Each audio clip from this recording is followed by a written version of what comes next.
కలవలా తమ్ముడు మణి ఇంకా తలుపు తెరవదు. ఇదిగో నువ్వు అలా మంచం మీద పడుకో, నేను కింద బావ పక్కన పడుకుంటా. ఇదిగోనయ్యా.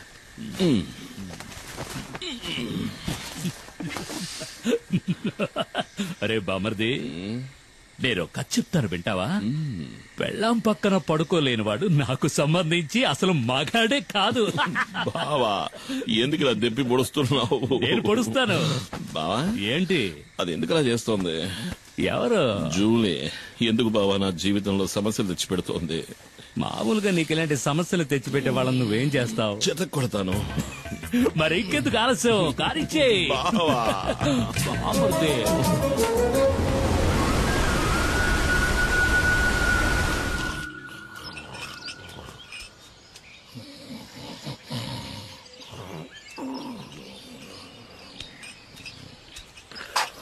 ఏమయ్యా ఏంటి?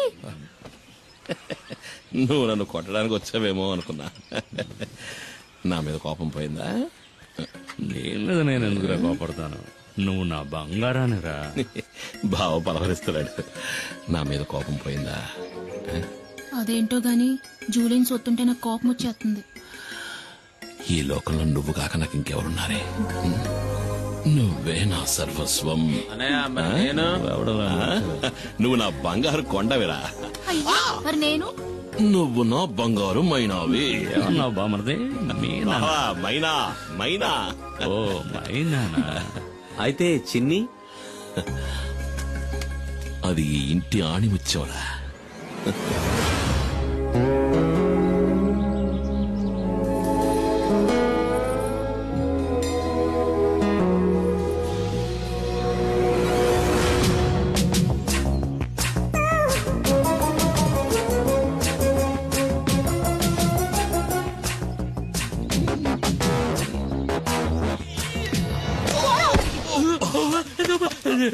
నన్నెవరో చంపడానికి వస్తున్నారు బామర్ది, నన్నెవరో చంపడానికి వస్తున్నారు. నిన్ను కాదులే, మైనా నన్ను తోసేసింది. బావా నువ్వు పడుకో, నేను వెళ్ళి మైనాను బతిమలాడుకుంటా. మైనా మైనా మైనా. రా బామర్ది. బావా మన నెమలి వాహనానికి 2 వారాలకు సరిపడే పని దొరికింది. నువ్వు రావాలి. అరికేం బామర్ది, వస్తే పోలా? నమస్కారం. రండి రండి. అన్నా 2 రోజుల్లో సరుకు వస్తుంది. సరుక? మేము అడిగిన మందన్నా. మందు చేయడానికి కలుపుతారు కదా గంజాయి, అది. దాన్ని అడవి దాటించాలంటే నువ్వే మనసు పెట్టాలి. అయ్యో, నేను ఇప్పుడే వేరే పని ఒప్పుకుని వచ్చానే. అన్నా ఈ ఒక్కరోజే కదన్నా, పని అయిందంటే మన మనీ కూడా లైఫ్ లో సెటిల్ అవుతాడు. అన్నా ప్లీజ్. నేను నీకోసం ఇంటికెళ్ళి వస్తున్నాను. చిన్న సమస్య వచ్చింది. చింతపల్లి అడవిలో ఫారెస్ట్ వాళ్ళకి పెద్ద పులి అవశేషాలు దొరికాయంట. మొదటి విచారణలోనే దాని మనుషులే చంపారని వాళ్ళకి తెలిసిపోయిందంట. ఇప్పుడు సమస్య అది కాదు. విచారణ కొనసాగించడానికి పులియూరికి కొత్త రేంజర్ వచ్చారు, పాత ఆర్కే. చచ్చింది పులి అయితే చంపింది కుమారన్ అని అతను బల్లగుద్ది చెప్తున్నాడు. కుమార్, ఇకపై నువ్వు ఊళ్ళో ఉండద్దు, అడవిలోకి వెళ్ళిపో. పాత పగన ఆ రేంజర్ మర్చిపోయి ఉండడు. నువ్వు ఇక్కడ ఉంటే మీ ఇద్దరికి మళ్ళీ గొడవలు వస్తాయి. బయలుదేరు. అయ్యో మరి మేమడిగింది ఆ తర్వాత చూసుకుందాం. నువ్వు ఇంకేమో ఆలోచించుకో, బయలుదేరు. వెళ్ళమంటున్నానుగా. రా, అమౌంట్ ఉంటే బండిది. కుమార్ అడవిలోకి వెళ్ళాడంటే ఆ తర్వాత వాడిని కనిపెట్టడం ఆ దేవుడి వల్ల కూడా కాదు. ఎవరన్నా ఆర్కే? కుమారన్నకి ఆయనకి మధ్య గొడవేంటి? అది 4-5 ఏళ్ల క్రితం జరిగింది. ఒకరోజు లోయర్ క్యాంప్ దగ్గరికి పులి వచ్చింది. ఓ చంటి బిడ్డతో సహా 4గురిని ఆ పులి చంపేసింది. పులిని వెతుక్కుంటూ కుమార్ అడవిలోకి వెళ్ళాడు. ఈసీసీఎఫ్ ఆర్డర్తో ఆ రోజు రేంజర్గా వచ్చిన వాడే ఆర్కే.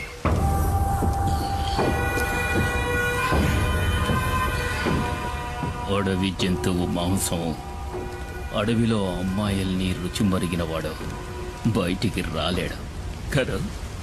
ఇదేం బాగలేదు సార్, దయచేసి అమ్మాయిని వదిలేయండి. పాపం ఎవరూ లేని అనాథ ఆ పిల్ల. అది నీ కన్న కూతురేం కాదు కదా. ఒకవేళ అయినా కూడా ఇక దాని విషయంలో నేను వెనక్కి తగ్గేది లేదు. కొద్ది రోజులుగా అది తప్పించుకు తిరుగుతోంది. ఇక దాన్ని వదిలే సమస్య లేదు. ఏంటి ఎక్కడ్రా మైనా? చాలా దూరం తరుపుకుంటూ వెళ్ళాను సార్, కానీ మా కళ్ళు కప్పి తప్పించుకుంది. ఏమన్నా? లేదు సార్, ఎక్కువ దూరం వెళ్ళుండదు. ఎలాగైనా సరే అమ్మాయిని వెతికి పట్టుకుంటాం.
నువ్వెందుకు దూకావు? నీతో ముఖ్యమైన విషయం చెప్దామని దూకాను. ఇక్కడ ఇక్కడైతే నువ్వు కాలుతో తనినా ఎవరు చూడరు కదా. ఏంటి విషయం? నువ్వు పెళ్లి చేసుకోవాలి. ఈ వాగులోనా? ఈ వాగులో కాదు, అమ్మవారి గుళ్ళో. కానీ ఇప్పుడే ఒప్పుకుని తీరాలి. నీకు వేరే పని పాట లేదా? ముందు ఇక్కడ నుంచి బయటపడే మార్గం చూడు. అదేం కుదరదు. నన్ను పెళ్లి చేసుకుంటానని చెప్పు. అది నా వల్ల కాదు. అయితే ఇక్కడే ఉందాం. ఇక్కడే ఉంటే నిన్ను ఇంకెవరూ ఎత్తుకెళ్ళలేరుగా. అయ్యో, ఈ రాత్రిపూట అడవి ఏనుగు కాలు జారి మన మీద పడిందంటే చచ్చిపోతాం కదూ. ఒకవేళ నిన్ను చేసుకున్నా అప్పుడు నా పరిస్థితి అదేలే. అలా గుడ్లప్పకించి చూడకుండా నన్ను కాపాడే దారి చూడు. ముందు నన్ను పెళ్లి చేసుకుంటానని చెప్పు. నేను నిన్ను చేసుకోవడం ఏంటి? నువ్వే కదా నన్ను చేసుకోవాలి. అది జరిగేది కాదులే.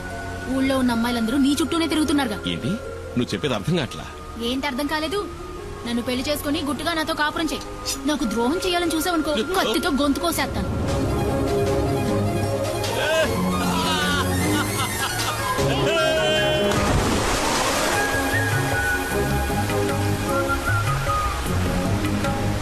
ఇదిగో ఈ బండలు బాగా పాచిపట్టాయి, జాగ్రత్తమేమో. ఈ ఎత్తుకోమంటావా? బండల్లోనూ నీళ్లలోనేగా ఇన్నాళ్ళు నేను నడిచింది. ఓ అది నిజమే కదా. నడు నడు అయితే నడు.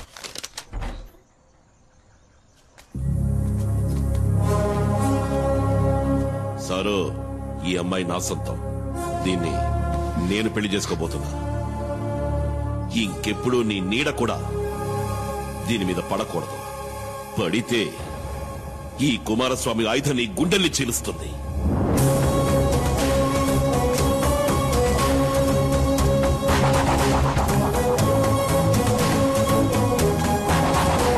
ఆ తర్వాత ఆర్కేని వేరే ఊరికి బదిలీ చేశారు. దాంతో ఆ సమస్య తీరిపోయిందనుకున్నాం. ఇప్పుడు ఆర్కే మళ్ళీ ఇక్కడికి వస్తున్నాడంటే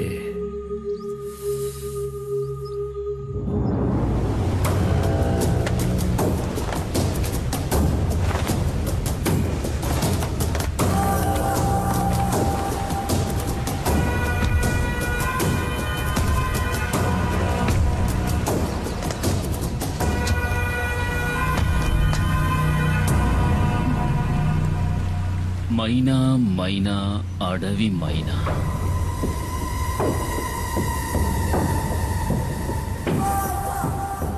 ఎక్కడే నిన్ను చేసుకున్నాడు? నాకు తెలీదు. ఇక్కడ లేడు.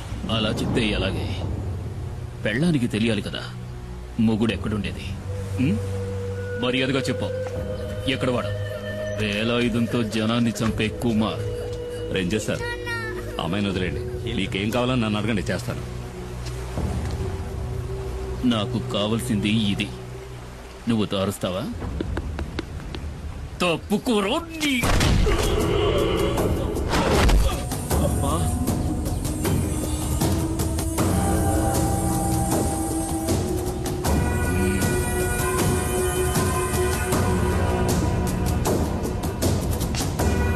నిన్ను తీసుకెళ్లి కొంచెం విచారించాలి.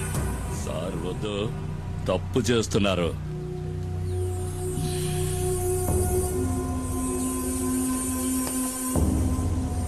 ఒక బిడ్డని కన్నా కూడా నీ ఒంట్లో బిగి కొంచెం కూడా తగ్గలేదు.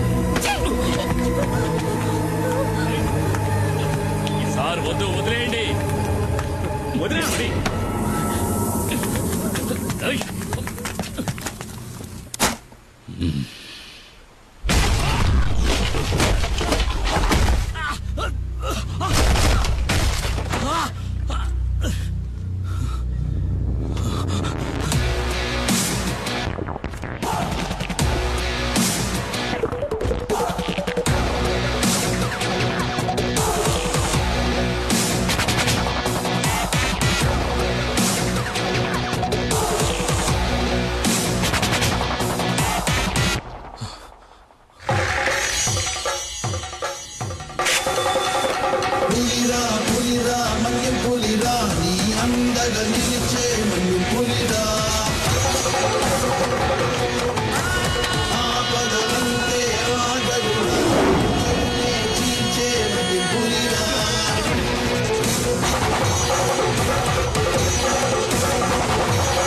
సారు, పులి వెనక్కి తగ్గింది భయంతో కాదు, వేటాడడానికి.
తలుచుకుంటే నిన్నిక్కడే చంపేయగలను.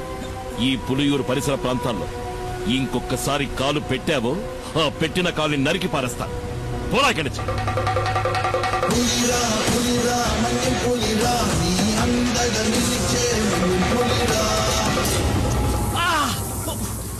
కుమార్ కొట్టాడంటే ఒళ్ళు హోనం అయిపోద్ది.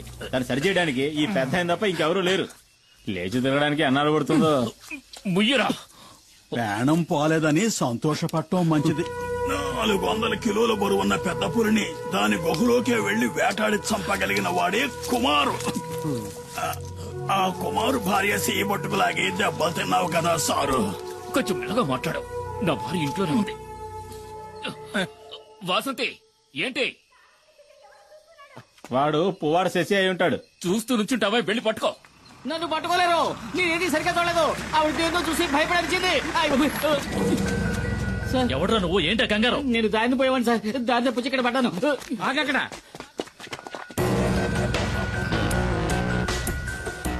రమణాచారి ఏసీపీ ఇన్ఫర్మేషన్ వచ్చింది. రేపు ఉదయం వస్తారనుకున్నాను. నిన్న సాయంత్రమే పులియూరుకు వచ్చాను. అప్పుడే తెలిసింది మీకు యాక్సిడెంట్ అయిందని. చూస్తుంటే ఇది యాక్సిడెంట్ లా లేదే రేంజర్. ఏదో పులి దాడి చేసినట్టుంది. దిగులు పడకండి, నాకంతా తెలుసు. నేను పులివేటకే వచ్చాను. దానికి ఈ రేంజర్ సహాయం కూడా కావాలి. మీ పేరేమిటండి? దివాకర్ సార్. సరే, మీరిక వెళ్ళొచ్చు. ఈ వైద్యుని కూడా తీసుకువెళ్ళండి. నేను ఈ రేంజర్ తో కొన్ని విషయాలు మాట్లాడాలి. ఇది తమాషా కాదు కుమార్, జాగ్రత్తగా ఉండాలి. ఇంతవరకు పోలీస్ ఆఫీసర్లు ఎవరు నేను వెతుక్కుంటే ఈ ఊళ్ళోకి రాలేదు. ఇదే మొదటిసారి. కుమార్ ఏం చేశాడని? చూడనా, నువ్వు విషయం తెలియకుండా మాట్లాడుతున్నావు. పులిని చంపిన కేసు అయితే దానికి జామీన్ కూడా ఎవరు? నేనే పులిని చంపానడానికి సాక్ష్యం ఏమిటి? అయ్యో కుమార్, ఎఫ్ఐఆర్ రాసింది ఆర్కే గనుక దానికి సాక్ష్యాలేం అక్కర్లేదు, ఆధారాలు అంతకంటే అక్కర్లేదు. అడవిలో ఏ మృగాన్ని చంపిన కేసైనా రేంజరే స్వయం సాక్షి అవుతాడు. కోర్టుకు అది సరిపోతుంది. అది చాలదన్నట్టు ఆర్కేను కొట్టిన కేసు ఒకటి. దివాకర్ చెప్పింది కూడా నిజమే కుమార్. కొన్నాళ్ళ పాటు నువ్వు ఎక్కడైనా ఉండడం మంచిది. ఎందుకని? నేనేం వెతుక్కుంటూ వెళ్లి అడవిలో ఉన్న పులుల్ని చంపలేదే. చంపాను నిజమే. ఊళ్ళోకి చొరబడి పులియూరు ప్రజల్ని దారుణంగా చంపిన వాటిని చంపాను. అదేం పెద్ద నాకు తప్పనిపించట్లేదు. ఊళ్ళో వాళ్ళని పులి చంపితే కేసు లేదు, ఊళ్ళో వాళ్ళని చంపిన పులిని ఈ కుమార్ చంపితే కేసు. ఈ పని కోసం నన్ను ఉరి తీసినా సరే ఆ రేంజర్ లాంటి ఎదవలకి భయపడి అడవిలోకి వెళ్లి ఎక్కడో తలదాచుకోవాల్సిన అవసరం నాకు లేదు. త్వరగా ఆ మూల పెట్టండి, బయటికి కనిపించకూడదు. రేయ్, ఏంట్రా మీరు చేస్తున్న పని? ఏంటి? అన్నయ్య కూడా ఓ మాట చెప్పకుండా అర్ధరాత్రి సరుకు తీసుకొస్తే మేమేం చేయగలం?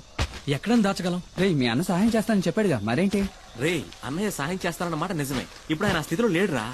ఈ పరిస్థితుల్లో అన్నయ్య వదన్ని చిన్నిని వదిలేసి రాలేడురా. అన్నయ్యతో నేను మాట్లాడతాను. ఆయన ఇంకో బండిని మీకు అరేంజ్ చేసిస్తాడు. సరే, అంతవరకు సరుకు ఈ లారీలోనే ఉండని. అదే ఇంకా ఎందుకు ఆలోచిస్తావు? ఇది చేసేది నీకోసం కూడా. ఆ విషయం మర్చిపోకరా. ఏంటి సింహాద్రి? రండి. ఏంటి విషయం చెప్పు. శంకర్ని నిన్న రాత్రి పోలీసులు పట్టుకున్నారు. రామయ్య కుడిబుచ్చం వాడు. గంజాయిన చుట్టూ వాడికొక్కడికే తెలుసు. ఇప్పుడు ఏం చేద్దామంటావా? ఇప్పుడే దాన్ని పులియూరుకు చేర్చాలి. దానికి ఒక్కటే దారింది కుమార్. అరెస్టోళ్ళు పోలీసులు వెంటనే ఇక్కడికి వస్తారు. వాళ్ళ కళ్ళు గొప్పి లోడు తీసుకెళ్లగలిగిన వాడు ఈ పులియూరులో కుమార్ ఒక్కడే. అదెలా జరుగుతుంది సింహాద్రి? ఈ పరిస్థితిలో కుటుంబాన్ని వదిలి కుమార్ అన్న ఎక్కడికి రాడని మని చెప్పాడుగా. ఆ విషయం నాకు తెలీదు. ఈ సమస్య నుంచి మిమ్మల్ని రక్షించడానికి కుమార్ తప్ప ఇంకెవరూ లేరు. మేమంతా ఎంక్వైరీ చేశామన్నా. ఆ రేంజర్ ఇప్పుడు హాస్పిటల్లో ఉన్నాడు. మీకు వ్యతిరేకంగా హత్యానేరం కింద కేసు రిజిస్టర్ చేశాడు. అది కాక పులిని చంపిన కేసు ఒకటి. మేము వెళ్ళడానికి నువ్వు చెప్పిన జీప్ సరిపోతుంది. మిమ్మల్ని పోలీసులకు అప్పచెప్పి ఇక్కడి నుంచి వెళ్ళడానికి మనసు రావడం లేదన్నా. ఇప్పుడు వాళ్ళకి దొరికావంటే జామీన్ మీద కూడా బయటికి రానివ్వకుండా జైల్లో వేస్తారు.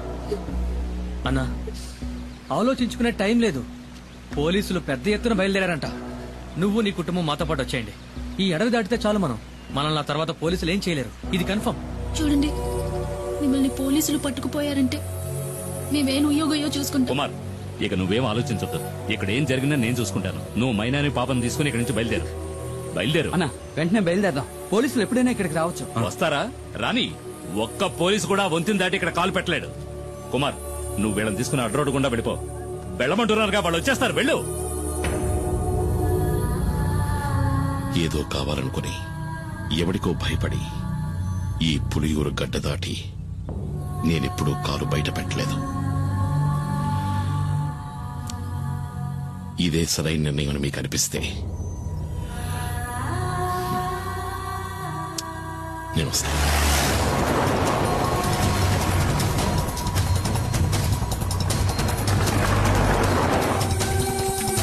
అన్న, త్వరగా రండి.